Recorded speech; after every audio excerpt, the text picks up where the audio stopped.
రేవంత్ రెడ్డి గారు ఈరోజు భలే భలే డైలాగ్స్లు చెప్పారు. ఫస్ట్ డైలాగ్ అంటే నేనే ఆఖరి రెడ్డి సీఎంని అయినా పర్వాలేదు, కులగణన చేయటం ద్వారా రాహుల్ గాంధీ గారు చెప్పినటువంటి అంశాలని నేను చేసి చూపించాను. కులగణన వలన జరిగిన నష్టమా కష్టమా అనే దానికంటే కూడా వాస్తవాలను ప్రజలకు తెలియజేయటం అనేటువంటి బాధ్యత తీసుకున్నామన్నారు. నాకు ఆఖరి రెడ్డి సీఎం అయినా పర్వాలేదు అన్నారు. ముఖ్యమంత్రిగా రేవంత్ రెడ్డి గారు అయ్యారు, ఇంకా కావాలనుకుంటున్నటువంటి వాళ్ళు చాలామంది ఉన్నారు. వాళ్ళందరినీ వేణీళ్ళు వస్తే ఎట్లా, అది కాదు కదా.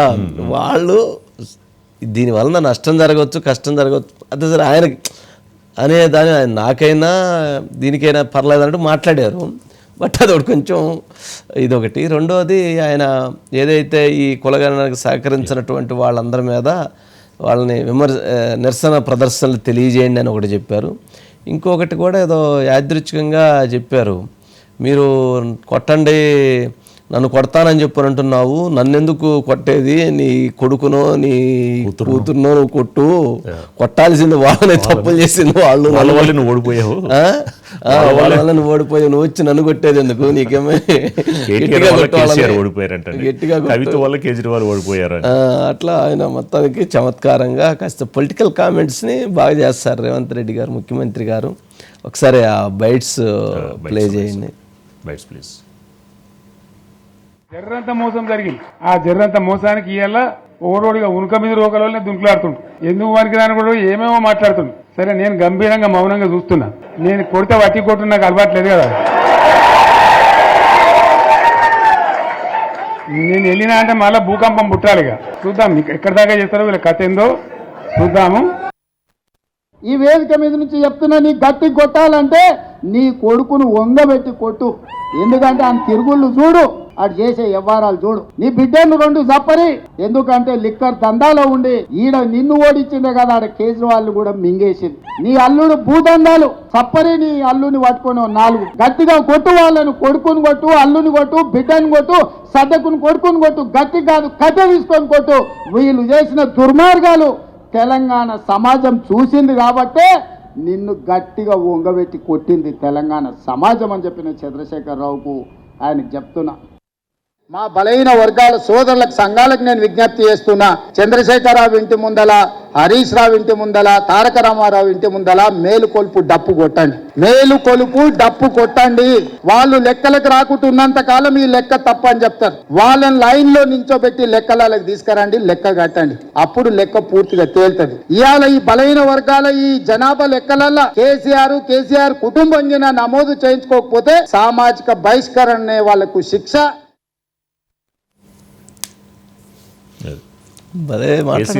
కరెక్ట్ మొగుడు రేవంత్ రెడ్డి గారు.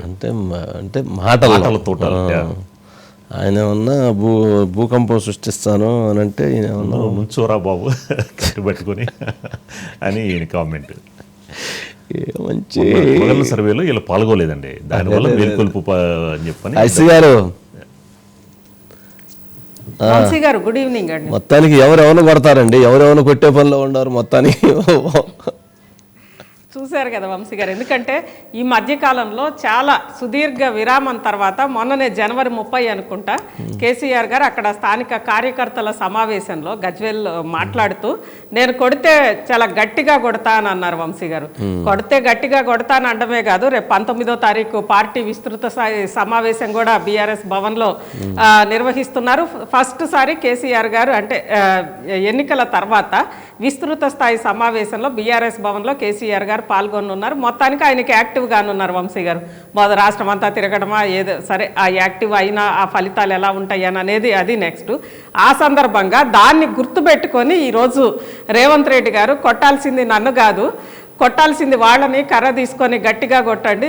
లిక్కర్ స్కామ్ ఇటు కేసీఆర్ ఓడించారు, కవిత కేజ్రీవాల్ ఓడించింది. లిక్కర్ స్కామ్లో ఇటు మీరు ఓడిపోయారు. ఇలా మొత్తం మీద ఒక్కొక్కరికి ఒక్కొక్క ఇష్యూ చెప్పి వాళ్ళని కర్ర తీసుకొని గట్టిగా కొట్టండి అని అన్నారు. ఎస్ వంశీ గారు. దాంతోపాటు కులగణనకి సంబంధించి కూడా ఒకటి అంటే కులగణనలో ఇప్పుడు రెండోసారి కూడా చేస్తున్నారు కదా వంశీ గారు. ఫస్ట్ సారి 96.9 ఎంతో శాతం పాల్గొన్నారు. మిగిలిన 3% కోసం కూడా కులగణన చేస్తున్నాము అని చెప్పారు. ఇక్కడైతే ప్రధానంగా మనకు కనిపిస్తోంది ఏంటంటే, సరే 3% కోసం చేయడం అనేది మంచిదే, కానీ కేసీఆర్ ఫ్యామిలీని టార్గెట్, ఎందుకంటే వాళ్ళే అన్నారు కులగణన అంతా తప్పులు తడక, కులగణనకు సంబంధించి సమగ్రంగా లేదు అని అన్నప్పుడు ఖచ్చితంగా మళ్ళీ పాల్గొన్న వాళ్ళ కోసం మళ్ళీ చేస్తున్నామంటే ఖచ్చితంగా వాళ్ళ ఇంటికి వెళ్తారు వంశీ గారు. రేపు వీళ్ళు కులగణన నిర్వహించే అధికారులు వాళ్ళ ఇంటికి వెళ్తారు, చేయడానికి వాళ్ళని అడుగుతారు. ఆ నేపథ్యంలో వాళ్ళు కనుక కులగణన సర్వేలో పాల్గొనకపోతే ఏం చేయాలని అనేది కూడా చెప్పారు కదా వంశీ గారు. ఇంటికి ఒక సాంఘిక బహిష్కరణ చేయండి, దాంతోపాటు ఇంటికి వెళ్ళి అక్కడ డప్పులు కొట్టండి, ఇలా చెప్పారు. దీంతోపాటు ఇంకొక కీలకమైన ఒక స్టేట్మెంట్ కూడా ఇచ్చారు వంశీ గారు. ఒకవేళ అంటే కులాలకు సంబంధించి 46% కులగణనలో ప్రస్తుతానికి బీసీలు, అదేవిధంగా ఈ బీసీలు మరో 4, మైనారిటీ బీసీలు మరో 4%, ఇలా కులగణనకు సంబంధించి లెక్కలు తేలినాయి కాబట్టి తమ పార్టీ గనక ఆ జనాభా ప్రాతిపదికన సీఎం కావాలంటే కూడా నేను సంతోషంగా స్వీకరిస్తా అన్నారు. అంటే బీసీలకి గనక సీఎం ఇవ్వాలి జనాభా ప్రాతిపదికన అంటే కూడా ఓకే నేను సంతోషంగా స్వీకరిస్తానని చెప్పారు వంశీ గారు. ఇది ఒకటి కీలకమైన అంటే వంశీ గారు. సరే, మాటల వరకు ఎవరైనా దానికి ఇప్పుడు అంగీకరించడానికి ఈజీగానే ఉండిద్ది కానీ ఐసి గారు, ఆచరణలోకి వచ్చినప్పుడే చాలా కష్టసాధ్యంగా ఉండిద్దేమో అని అనుకుంటున్నా. అయితే ఇక్కడ రాజకీయంగా మాటలతో 2 అంశాలు.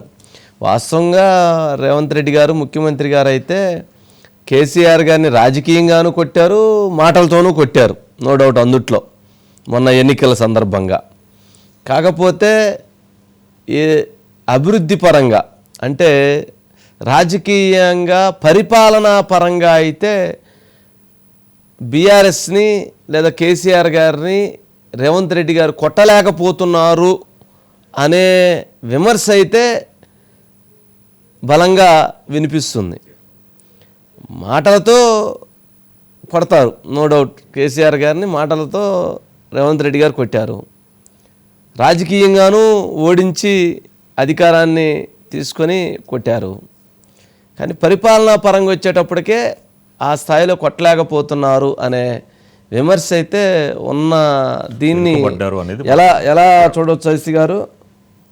అది అంతవరకు కరెక్టేనా? అదిగో పరిపాలనా పరంగా కూడా కొట్టారా? కాకపోతే ఆయన చేసింది మరి రీచ్ కావట్లేదా? ఏదన్నా కావచ్చు. ఇక్కడ కొన్ని సున్నితమైన అంశాలు ఉన్నాయి వంశీ గారు. ఒకటి, బీఆర్ఎస్ అనేది ప్రాంతీయ పార్టీ, అది కూడా కేసీఆర్ గారు స్థాపించిన ప్రాంతీయ పార్టీ. కీలక మొత్తం అంటే పార్టీ మొత్తం మీద కూడా కేసీఆర్ గారికి ఒక అపరిమితమైన అధికారం ఉండింది వంశీ గారు. అదేవిధంగా కాంగ్రెస్ పార్టీ ఒక నేషనల్ పార్టీ, అందులో కాంగ్రెస్ పార్టీ పరిస్థితి కూడా మనకు తెలుసు. ఎక్కడా కూడా కాంగ్రెస్ పార్టీలో అపరిమితమైన అంతర్గత ప్రజాస్వామ్యం ఉంటుంది. ఒక అడుగు ముందుకెయ్యాలంటే ఇంకొకళ్ళు వెళ్ళి అధిష్టానానికి ఫిర్యాదు చేయడము, పదే అధిష్టానాల నుంచి కాల్స్ రావడం, ఇలా అంటే ఏదైనా ఒక నిర్ణయాలు తీసుకున్నప్పుడు, ఒక డైనమిక్ డెసిషన్ తీసుకున్నప్పుడు దాని ఇంప్లిమెంటేషన్ కూడా అంతే స్పీడ్తో ఉండాలి వంశీ గారు. ఆ ఇంప్లిమెంటేషన్ అనేది ఖచ్చితంగా ఒక రీజనల్ పార్టీకి, ఒక నేషనల్ పార్టీకి, రెండింటికి ఎప్పుడు కూడా ఈ తేడా ఉంటుంది.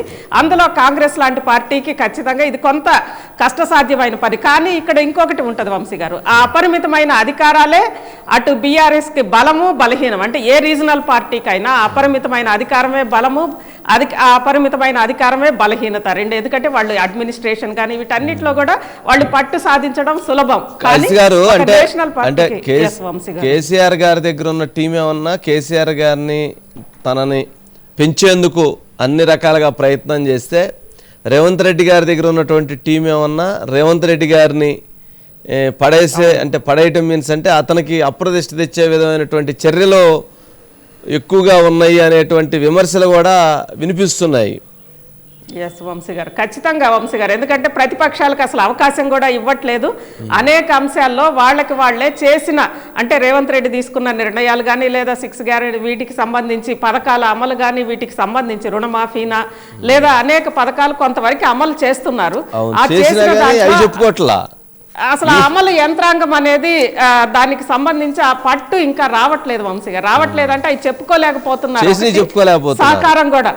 సహకారం కూడా అంతగా, ఎందుకంటే అది అందరిది కలిపిన కంబైన్డ్ ఎఫర్ట్ కదా వంశీ గారు. ఆ ఎఫర్ట్ అనేది అక్కడ కనిపించట్లేదు.